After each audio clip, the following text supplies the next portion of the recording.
Viral video memperlihatkan aksi seorang pria yang kedapatan menukarkan sandal bekasnya dengan sepatu baru yang dijual di salah satu toko sepatu. Pada awal video, terlihat seorang pengunjung pria dengan mengenakan kaos kuning celana jeans yang datang berkunjung ke salah satu toko sepatu. Layaknya pengunjung pada umumnya, ia mencoba 11 sepatu sambil duduk di tempat yang disediakan. Dengan memanfaatkan kondisi toko yang terpantau sepi, pria ini dengan santainya mengambil sepasang sepatu yang ia coba.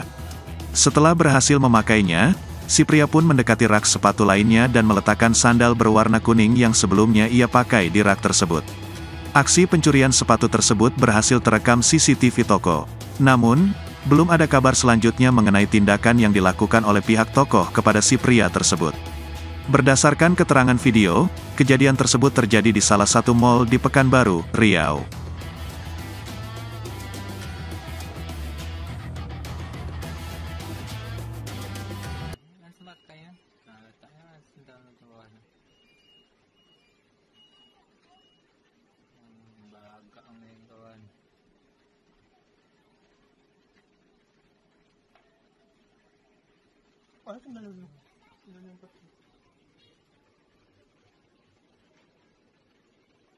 Terima kasih sudah nonton.